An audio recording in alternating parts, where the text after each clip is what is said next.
Bom, pessoal, hoje nós vamos começar livro novo, igual eu falei para vocês. Na verdade, vamos começar o livro, né? E nós vamos começar com o livro de número 2, né? Então, eu expliquei para vocês a aula passada dos motivos que vão fazer com que nós pulemos o livro de número 1, né? Porque eu falei para vocês, o livro de número 1, ele tem que ser mais presencialmente. Então, por isso que eu falei para vocês ali que online dar o livro de número 1 é mais complicado, tá? Mas depois, quando nós retornarmos, nós vamos ter ele, evidente, tá? E o livro de número 2 também, vocês vão notar que ele tem muita parte prática, né? Ele tem conteúdo prático muito grande. Aí, galera, fiquem tranquilos que esse conteúdo prático vocês vão ter, tá? Não é porque nós estamos tendo aulas online que vocês vão deixar de ter o conteúdo, a parte prática dos livros. Aliás, toda aula que tiver parte prática para vocês e fala, ó, galera, essa aula tem esse conteúdo aqui que eu vou ter que passar depois na prática para vocês. Então, fiquem tranquilos, tá bom? Vocês não vão perder nada, tá? Aliás, o intuito quando nós estamos dando aulas online, o intuito maior é que vocês tenham o melhor aprendizado possível. O que a gente puder fazer, tanto que às vezes vão ter aulas que eu vou fracionar, quer dizer que eu vou dividir, né?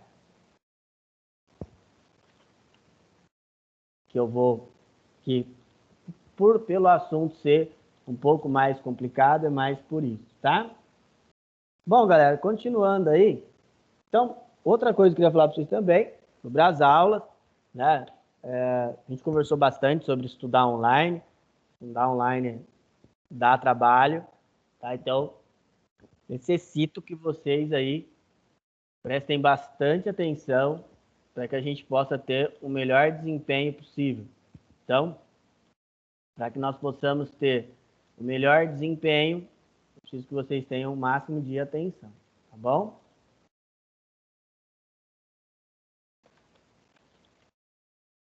Bom, outra coisa que eu falei para vocês foi sobre a questão do reforço. Deixa eu só ver se eu joguei lá no grupo de vocês o reforço. Eu não me lembro se eu joguei no grupo. Joguei, né? Eu vou postar novamente no grupo de vocês, explicando como é que funciona o reforço, né? Reforço às sextas-feiras. Depois, quem tiver alguma dúvida, só me perguntar, tá bom? É só ir lá, mas lá tá tudo explicadinho, tá tudo mastigadinho, bonitinho, tá? Esse primeiro livro de vocês, ele vai falar bastante sobre hardware, então tem algumas coisas que a gente acaba repetindo para que vocês tenham um aproveitamento melhor. Então, quando nós tivermos repetição de alguma matéria, quando eu falar alguma coisa mais de uma vez, é para um melhor entendimento de vocês. Lembrando que nós estamos trabalhando online, e aí o trabalho online ele faz com que a gente tenha um pouco mais de trabalho, principalmente no entendimento, né? Eu sei que tem gente que tem mais facilidade para aprender no EAD e tem gente que tem mais dificuldade, tá? Então, tem que pôr numa balança isso aí, tá? Bom, pessoal, e o uso do livro também. O ideal é que vocês leem o livro antes da gente começar a aula. Por quê? Se você ler, por exemplo, hoje, a gente vai falar de toda a aula 1. Se vocês fazem essa parte, vocês têm ali uma facilidade maior de aprendizagem. Então, por isso, é bacana vocês lerem o livro antes de nós começarmos, tá? O livro tem um papel importantíssimo. Bom, então, qual que é o intuito desse livro, né? O intuito desse livro é passar para vocês os conceitos de hardware e software. Na verdade, esse é mais a parte de hardware, né? O conceito de funcionamento das peças. Então, esse conceito de funcionamento de peças, é isso que a gente tem a intenção maior de passar para vocês, tá? Então, não só de como funcionam as peças, né? Mas também de, de qual é as configurações específicas. Então, quando chegar lá na aula, acho que é 8, deixa eu ver se é 8. Quando chegar lá na aula 8, o que eu vou cobrar de vocês? Eu vou cobrar de vocês que vocês tenham conhecimento de peças, de configurações, de como funciona cada peça, qual que é a função dela, tá bom? Então, isso que eu vou cobrar de vocês, né, no final desse livro, tá? Então, isso que vocês têm que saber e têm que me mostrar, tá? Continuando aí, pessoal. Então,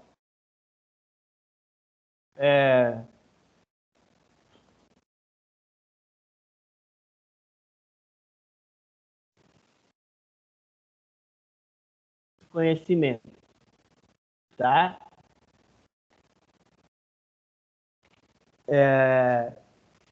A gente tem, vocês já têm que saber algumas coisas, tá bom? Umas coisas que a gente explicou na aula passada. Eu falei um pouco do funcionamento de cada peça, hoje eu vou falar novamente. Falei um pouco de configurações, vocês me falaram alguma configuração que vocês gostariam, tá? Então são todas pequenas coisinhas que vocês, é lógico que com o passar do tempo vão aprendendo mais, mas que tem, quando você, isso é uma coisa que eu peço a vocês, isso não pode deixar nunca passar, é assim, quando vocês tiverem alguma dúvida, tá, seja ela qual for, não deixe de perguntar. Então, não deixe de perguntar, porque se vocês não me perguntarem, eu não vou saber quando veio essa dúvida e da onde partiu. Então, às vezes eu vou falar algumas novidades, né, alguma coisa nova para vocês, e aí vocês estão só no início, grande parte de vocês não tem tanta experiência assim em tecnologia, então não sintam vergonha, tá bom? Bom, pessoal, então, se vocês, igual eu falei para vocês, o livro aí ele tem 8 aulas, né? Então, teoricamente, seriam 8 aulas. Isso não quer dizer, pessoal, que vocês vão ter apenas 8 aulas desse livro. Podem ter aulas que sejam fracionadas. O que isso quer dizer? Isso quer dizer que a gente pode ter aulas aqui que sejam divididas. O que vai depender essa divisão das aulas? Vai depender do próprio conteúdo, né? Se eu verificar que esse conteúdo, por exemplo, a aula 1 dá para falar tudo hoje, ela é bem tranquila. Agora a aula 2 já é mais complexa, vai falar de placa-mãe, tem que falar dos funcionamentos, tá? Então, não é tão mais simples. Aí a gente tem que falar com calma, de uma maneira que vocês consigam entender.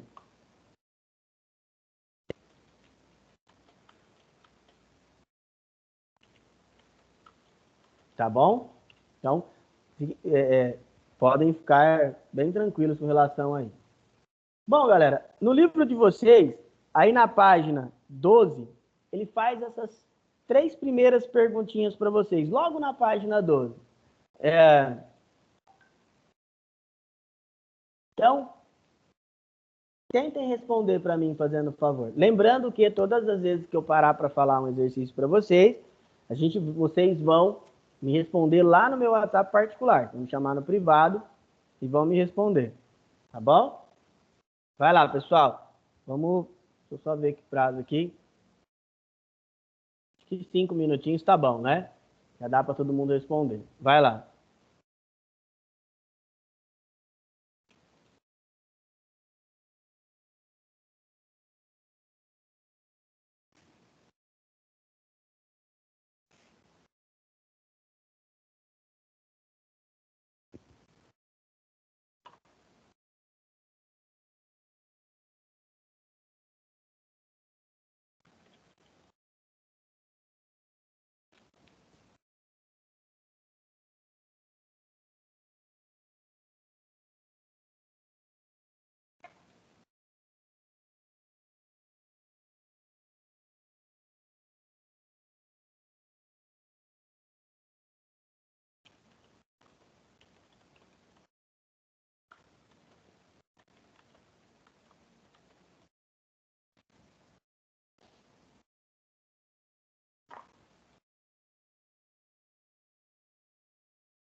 Professor,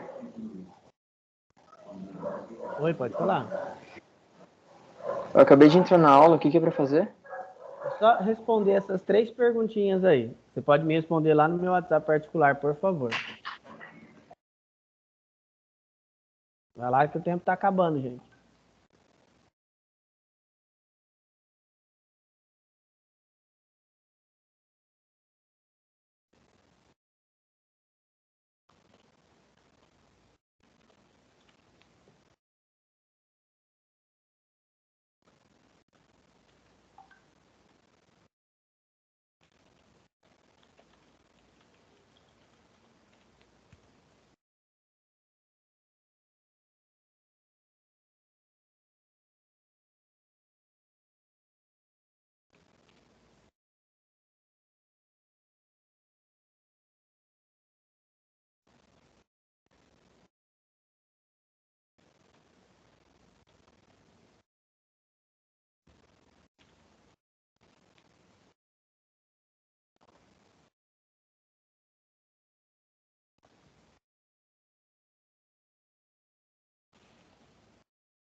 Vamos lá, pessoal? Deu tempo aí?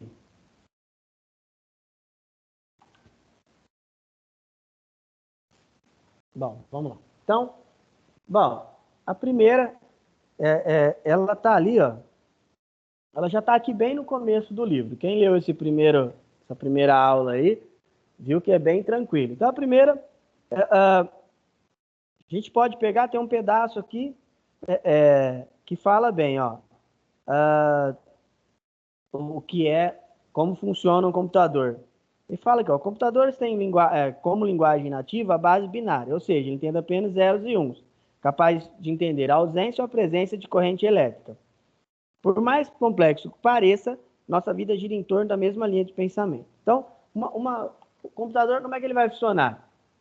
Ele vai ser uma grande máquina de calcular. Às vezes, o que eu mais escuto é assim: o computador é inteligente. E já na época lá da faculdade, há bastante tempo atrás, o professor falava que o computador não é nada inteligente, ele é um burro que é rápido. Tá? Por que um burro que é rápido? Porque ele vai basicamente fazer cálculos. Tá? Então, basicamente o que ele vai fazer é um monte de cálculo. Tá bom? Então ele vai só fazer cálculo mais rápido. Aliás, já já nós vamos falar sobre o ENIAC, que foi o primeiro computador. O ENIAC, a única coisa que ele fazia, quando ele foi criado, foi para fazer cálculos de onde um míssil ia cair. Basicamente, ele fazia isso. Então, era um cálculo que demorava para ser feito, é evidente, mas né, que era o único processo em volta dele. Né? Então, era a única resolução que ele conseguiria. Lembra, o ENIAC, ele não tinha entrada e saída, tá? Ele era apenas ali, ele não tinha processamento, ele era apenas entrada e saída. Então isso dá para a gente ter assim, ter um entendimento melhor de como ele funciona. Como os computadores são montados, né? Eles têm hoje tudo é linha de produção. Então a montagem ela vai se dar num pensamento, num raciocínio mais simples. É só vocês pensarem o quanto as plaquinhas vão funcionar. Então, o computador basicamente é um conjunto de placas e de trilhas que vão fazendo a comunicação entre si. E essa terceira é a mais interessante de todas. Como saber quando um computador, como saber se que ele é que ele é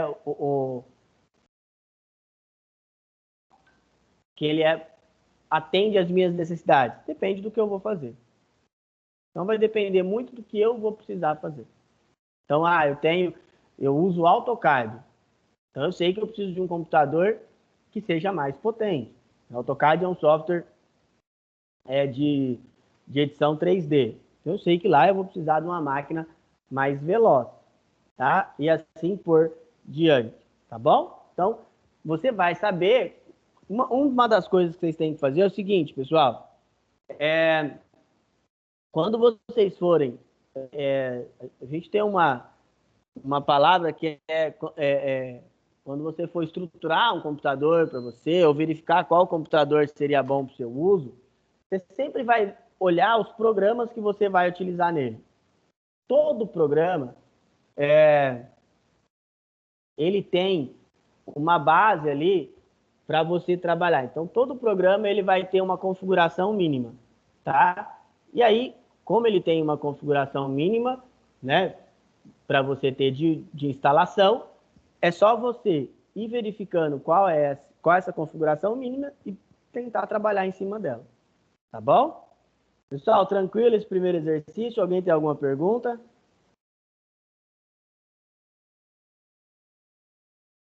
Tranquilo, né?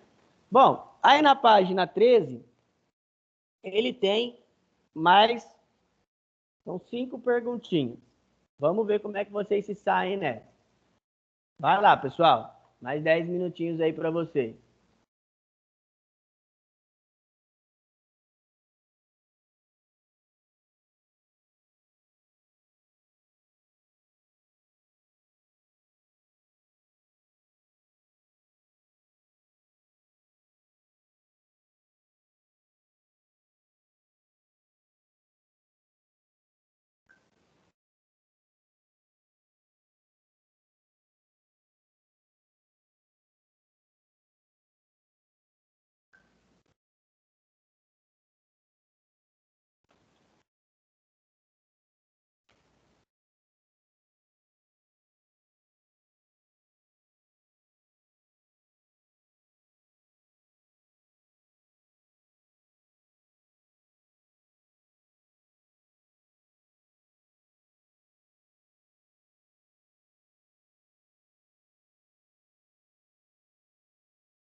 Professor, o Pode que falar. que é para fazer? Minha internet tinha caído, eu reconectei agora. O que que é para fazer? Ah, tá. Essas questões estão aí na página 13 do livro de vocês. É para você responder o que que você entende disso aí.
Bom, vamos lá, galera?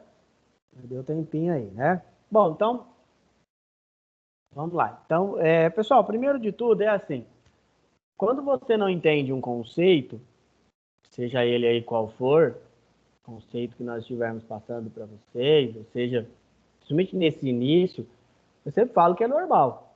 É normal porque, né, nós ainda estamos no começo, e por estarmos no começo, tem muitas coisas que você não há aquela necessidade de você ter conhecimento, tá? Então, é mais isso. Vamos lá. Então, os processadores são tão diferentes assim? Muito. E eles foram, nós vamos aprender no decorrer desse livro, eles foram o que mais evoluiu. Por que o que mais evoluiu, pessoal? Os processadores, no primeiro momento, eles eram responsáveis apenas pela base de cálculo. Então, a placa-mãe, se você pegar uma máquina de 20 anos atrás, a placa-mãe gerenciava grande parte dos dispositivos, dos I/O que nós chamamos, que é input e output, entrada e saída. Hoje, o processador gerencia grande parte. Por exemplo, qual a principal área que o processador gerencia? O vídeo. Então, essa parte de vídeo é a principal coisa que o processador vai gerenciar para vocês, tá? Tanto que hoje, as dois grandes fabricantes, né, a Intel e a AMD, a guerra principal se dá e quem tem o melhor chip de vídeo. Quem tem o melhor chip de vídeo, geralmente sai com um passo na frente. E lógico, quem tem o melhor chip gráfico hoje é a AMD, tranquilamente, tá? Se você pegar tanto, quando nós fazemos um comparativo entre o Ryzen, né, que é a série mais nova da AMD, e os processadores da Intel compatíveis, dá para notar que o Ryzen sai na frente, tá? Bom, outra pergunta, por que o computador fica lento quando tem pouca memória RAM? Muito simples, pessoal. A memória RAM, ela auxilia o processador na velocidade. Então, é ela que carrega os programas num segundo plano. Como ela faz isso, como ela que faz essa parte de carregar as coisas em segundo plano, se você tem pouca memória RAM, olha o que vai acontecer. Vou colocar um Ctrl Shift S aqui. Esse uso de memória aqui, ó, ele vai ficar muito grande e aí você não vai conseguir ficar com essa quantidade de aplicativos abertos. E olha, se você usa o Windows, ele ainda é um pouquinho pior. Por que o Windows é um pouquinho pior? Porque o Windows ele carrega muita coisa em segundo plano, tá? E aí é um despejo de memória que não precisava ter, tá? No Linux não tem isso. Aí vocês vão perguntar, pô, professor, por que você não usa o Linux? Eu uso, pessoal. É que aqui na escola eu sou obrigado a usar o Windows por causa de alguns módulos que eu dou aula que tem programas que só rodam no Windows, tá? Então é bem por isso, tá bom? Bom, como é possível guardar tanta coisa dentro de um HD tão pequeno? O HD, eles são setores, tá? São milhões de setores e esses setores, eles são responsáveis por armazenar ali os conteúdos, tá? Então, esses setores aí, cada setor dentro do HD, ele que vai segurar a informação. Então, a função, né, do nosso HD, a função principal dele, é a de guardar as informações, ele guarda num setor bem pequeno, tá? Geralmente, aliás, também agora, os arquivos passaram a ficar maiores, mas antigamente os arquivos eram bem pequenos, tinha arquivos lá de 1 KB, então por isso cabia muita coisa. Para vocês terem uma ideia, o meu primeiro computador, ele tinha um HD de 2 GB. 2 GB mesmo, o tamanho de um pendrive hoje, se a gente for fazer uma análise, né? Bom, qual é a função das placas 3D? Auxiliar o processador em cálculos 3D. Então, antigamente chamava placa aceleradora, quando elas surgiram, lá no final dos anos 90, e na verdade, ou você chamava ela de placa aceleradora, mas a galera que gostava de jogo falava que era placa de jogo mesmo.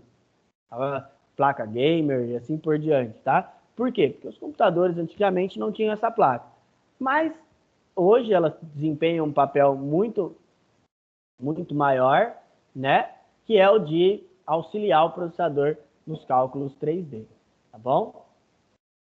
E por último, existe mesmo tanta diferença em uma placa de som on-board e para uma que custa $100?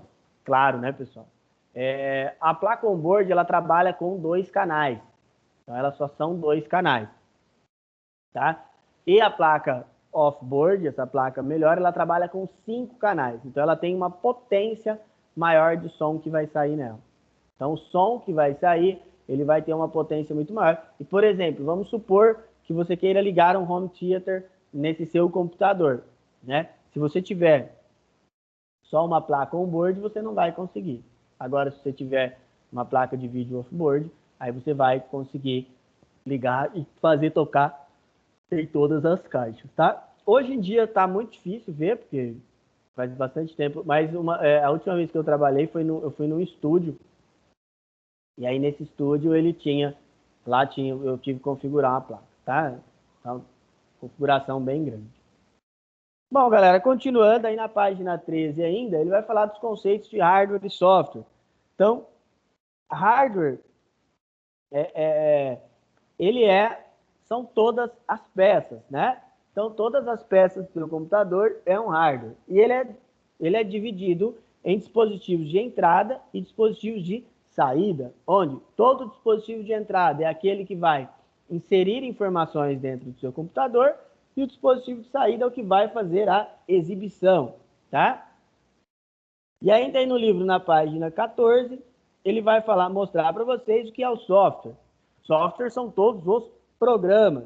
E aí ele pode ser um software de aplicativo comum, de programação, como Word, Excel, PowerPoint, o seu Google Chrome, por exemplo, o navegador, ou então ele pode ser um sistema operacional. Sistema operacional, por exemplo, o Windows, o Linux, tá? O iOS, o seu Android. Qual que é a diferença? O sistema operacional, ele vai fazer a interação entre o hardware e o software. Então, o que vai fazer o hardware e o software se comunicar são os sistemas operacionais. Na verdade, nós vamos aprender depois, não é o sistema operacional em si, e sim, né, o kernel do sistema. O centro dele, o núcleo que vai fazer essa comunicação. Tá? Bom, continuando. E como o PC funciona? Ali na página 14, ele começa a falar dessa base. Hoje em dia não é mais assim, tá, pessoal? Hoje em dia, antigamente, que era essa base binária, os computadores eles eram pensados para ser dividido entre ligado e desligado. Então, ligado era a entrada de informação, desligado era a ausência de informação. Então, ele trabalhava com essa base. Hoje, não é mais assim, tá? Hoje os sistemas evoluíram, os sistemas ali, eles trabalham, né, com uma base que nós chamamos de hexadecimal, tá? Então, essa base hexadecimal, ela vai fazer ali o trabalho que o nosso binário fazia, né? Tá bom? Então, por quê? Por que hexadecimal? Porque a tecnologia cresceu e o hexadecimal, o binário, ele usa só 2 caracteres, né? E o hexadecimal, ele usa 16. Tá? Então, o uso desses 16 caracteres faz com que você tenha muito mais espaço de processamento, tá?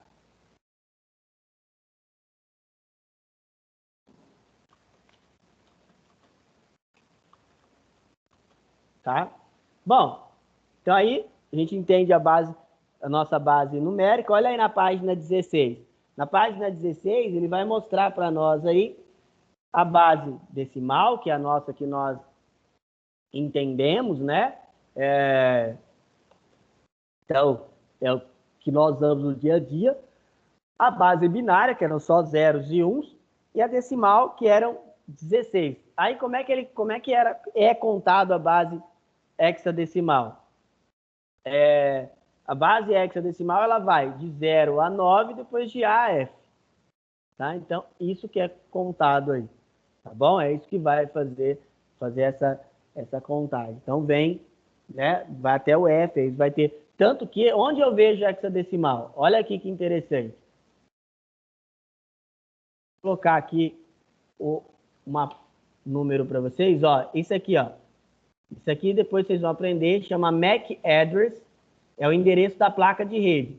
Olha lá, 4851B7-8E, isso aqui são números hexadecimais, tá? Então, a arquitetura hoje de IPs é 64 bits, então por isso ela trabalha com numeração hexadecimal. Então, por exemplo, como é que vai contar? Quando chega no 10 no decimal, o hexadecimal ele passa para a letra A. É muito interessante.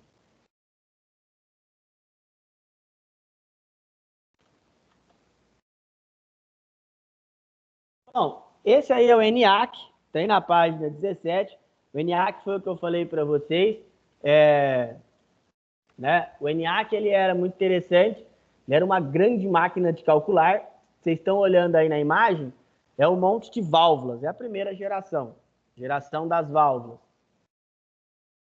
E aí, pessoal, essa geração de válvulas, ela foi muito importante, por quê? Porque foi o primeiro, deu start para a evolução. Tá? E uma das coisas que a gente vai aprender muito, todas as vezes que nós vamos falar dessa parte introdutória, né, é que toda a evolução, no princípio da tecnologia, foi para a guerra. Então, igual eu falei para vocês, o ENIAC eram só engenheiros que conseguiam operá-lo. Então, é, eram só pessoas extremamente capacitadas, é, e, e eles que conseguiam programar o ENIAC, tá? Então não era qualquer pessoa que conseguia fazer essa programação, não. Outra coisa, dá para notar cheio de cabo ali, e quando cada cálculo que ele ia fazer, ele é, ele ele ia mudando esses cabos de lugar. Então, igual eu falei para vocês, no primeiro momento, o ENIAC ele foi criado para calcular o ângulo certo de lançamento de mísseis. Então, era pelo ângulo, ele sabia onde o míssil ia cair. E isso aí evitava, assim, horas de cálculo que o engenheiro ia fazer, tá?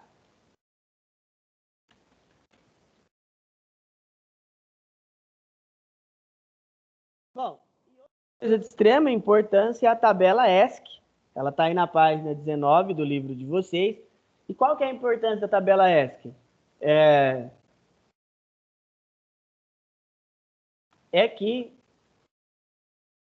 você vai todo o seu teclado, cada teclinha ele tem um endereço.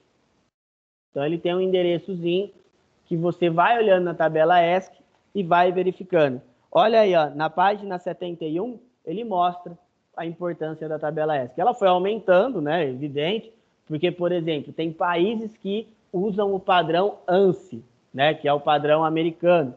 Nós usamos o padrão ABNT, né, que é a Associação Brasileira de Normas Técnicas. E qual que é a diferença principal do padrão ANSI para o padrão ABNT? A diferença principal é a cedilha e os acentos. Né? O teclado norte-americano ele não tem acento, ele não tem acentuação. Tá? O inglês ele não tem acento. Né? Aliás, o inglês, eu sempre falo que o inglês é muito fácil. Né? Ele não tem acento algum, então é muito mais simples de se entender do que o português. O português é bem dificinho, tá? Bom, pessoal, vamos para o nosso terceiro exercício de hoje. O que vocês entenderam disso aí?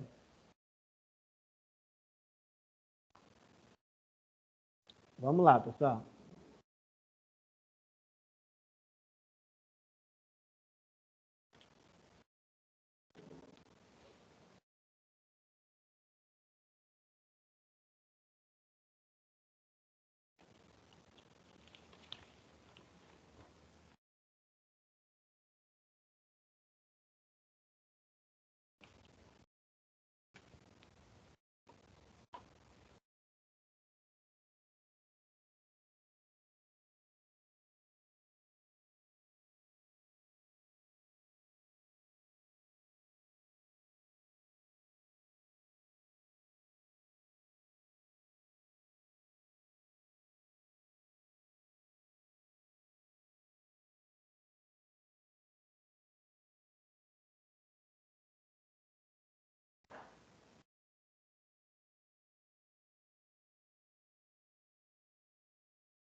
Terminaram aí, pessoal?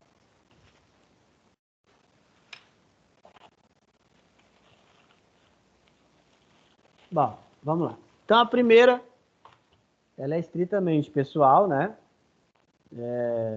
Vocês teriam que responder aí conforme vocês entenderam, conforme foi falado e conforme vocês entenderam aí, né? Bom, a segunda, o que pode ser considerado um computador atualmente? Olha que interessante essa pergunta. O Tannenbaum, ele considera um computador, né, todo aquele que tem os 5 itens, né? Então, primeiro falar quem é Andrew Tannenbaum. Andrew Tannenbaum é um dos maiores especialistas em tecnologia do mundo. Ele trabalhou muito com redes, muito tempo, tem muita pesquisa na área de redes, mas ele começou com hardware.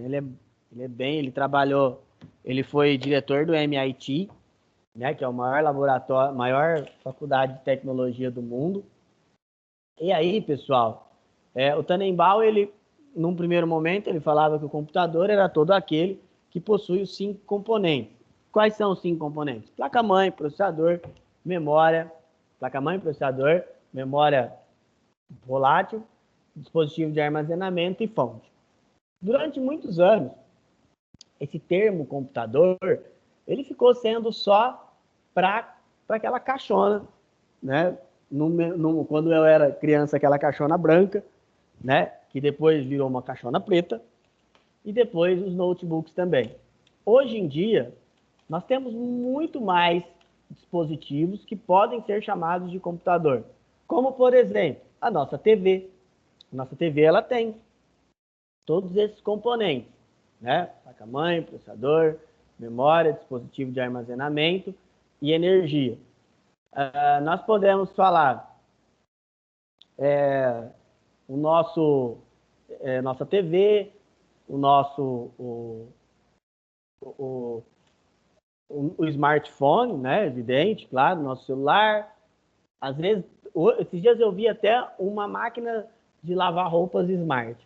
Com a internet das coisas, a tendência é que um número maior ainda de dispositivos seja considerado um computador, né? Tá? Bom, os sistemas numéricos é aquele que vai coordenar a base, né? Então, tem base decimal, que é a nossa base do uso, tem a base binária, que é o 0 e 1, e a base hexadecimal. E a tabela ESC são códigos que fizeram com que a gente pudesse, não só hoje, no primeiro momento, ele é muito estudado por causa do teclado, né? Eles são os códigos do teclado, mas antigamente ele era também, pessoal, também utilizado para que a gente pudesse, né, fazer a programação. A programação ela também era feita com a tabela ESC, tá? A tabela ESC era utilizada para tudo isso.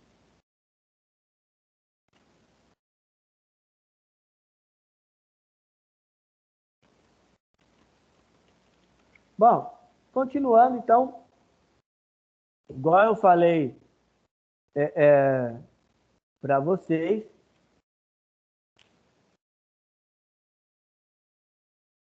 então, o computador, ele é esses 5 componentes aí, tá? Então, placa-mãe, processador, dispositivo de armazenamento, né, que é no nosso caso um HD, o SSD, e também a energia, tá? Qual que é a função de cada um?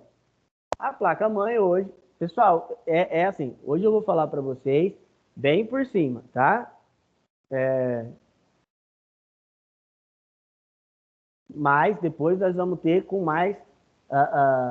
mais detalhes cada um. Então, a placa-mãe ela é responsável por interligar todos os componentes.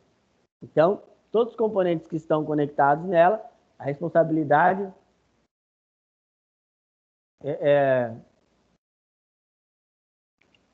quem vai fazer essa interligação é a placa-mãe. Igual eu falei para vocês, a placa-mãe ela perdeu muito, né, das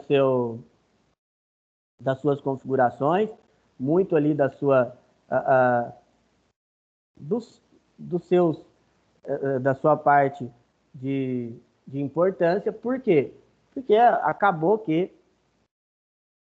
a placa-mãe ela foi simplesmente perdendo pro processador, né? O processador foi assumindo esse protagonismo, tá? O processador, ele é responsável por toda a base de cálculo. Ele sim ganhou muita importância, tá? Por que ganhou muita importância? Porque antigamente o processador ele só fazia os cálculos. Hoje, o processador, além de ser responsável pelos cálculos, ele também interage em algumas ações. Por exemplo, ele aciona mais a memória RAM. Por exemplo, ele que, igual eu falei para vocês, ele que tem o chip de vídeo interno, quando você não tem uma placa de vídeo off-board. E ele é responsável por toda a velocidade.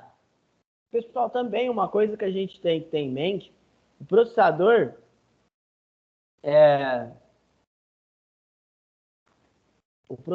pessoal, ele vai fazer, ele vai ser o item mais caro do seu computador, tá? Então, quando você pega um processador, o item mais caro dele geralmente é o processador. Se você não tiver uma máquina que seu processador é o item mais caro, é sinal que a sua máquina é muito ruinzinha, tá? Memória RAM ou memória volátil, ela vai auxiliar o processador na velocidade. Qual que é a função dela?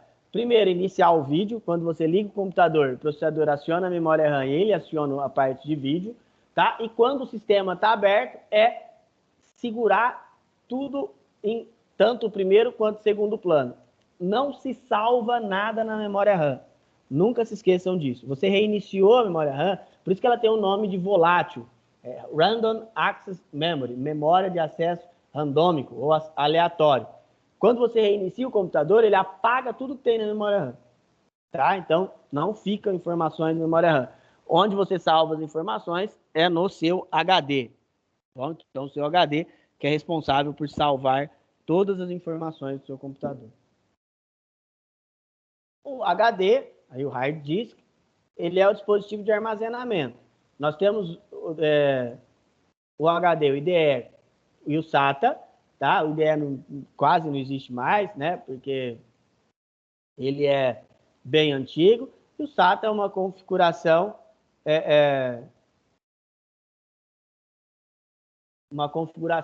mais avançada, já tem mais de 15 anos aí. Então, por isso, você pegar uma máquina com HD IDE, que ela é muito antiga, tá? Outro dispositivo de armazenamento é o SSD, que é a evolução do HD.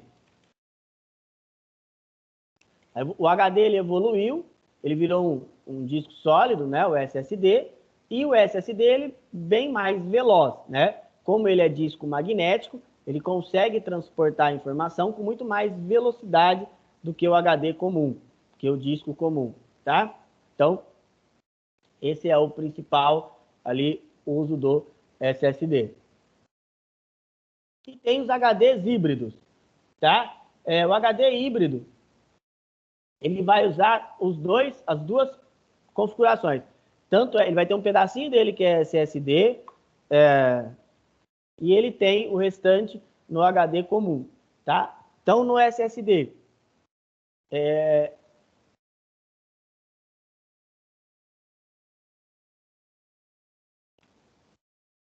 no SSD, geralmente, ele fica com o sistema operacional, tá? E o restante para dados. Para ser sincero para vocês, essa tecnologia híbrida, ela não funciona muito bem, não, tá? Já tive um híbrido, é muito ruim. Tanto que ele está meio que descontinuado, não se teve evolução. E o M2, ele é uma plaquinha, tá? Ele é uma plaquinha, nova, é uma tecnologia nova, patenteada pela Intel. Então, essa plaquinha, ele é muito mais veloz que o SSD ainda, tá? E aí, o que essa plaquinha vai fazer? Ela vai fazer uma taxa de transmissão maior, tá bom? Então, ela vai vai conseguir uma taxa de transição maior de dados, tá? Só que, pessoal, o que acontece? Tem que tomar bastante cuidado com essa plaquinha aí. Por quê? É assim, ela tem um slot específico para ela, tá? Então, ela tem uma conexão específica para ela. Quando você... E aí, como é uma conexão nova, não, as placas-mães de padrão antiga, elas não vêm com esse padrão, tá? Mas tem pessoas hoje que vendem um adaptador para você pôr no PCI, mini PCI. E aí esse adaptador, né, ele não funciona muito legal, tá bom?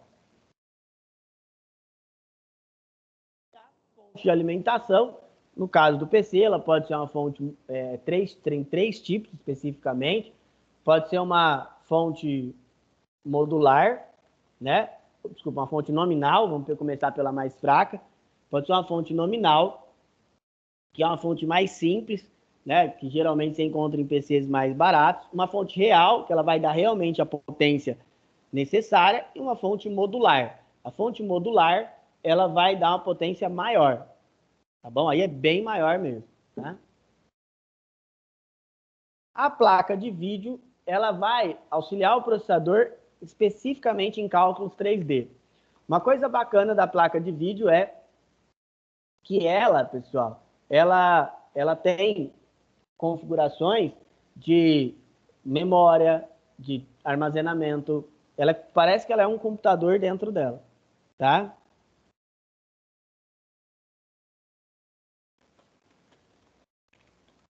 Bom, e o gabinete? O gabinete é uma das coisas que se leva, se tem menos importância, se dá menos importância. Por quê? Porque as pessoas acham, o gabinete eu só vou montar as coisas lá dentro. Mas se você monta num gabinete de baixa qualidade, o que pode acontecer? Né? Pode acontecer de... é, é,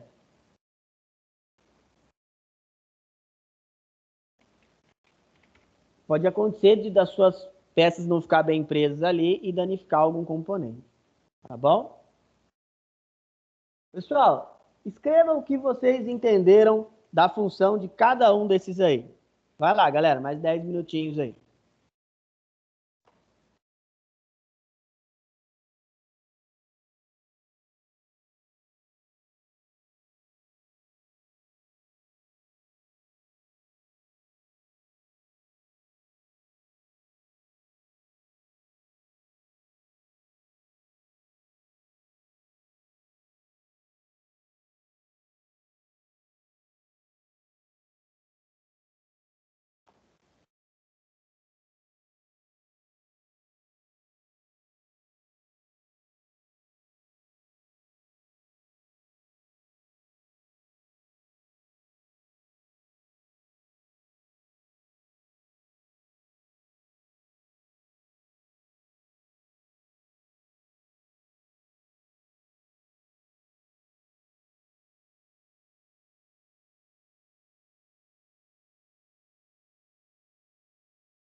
Vamos lá, pessoal?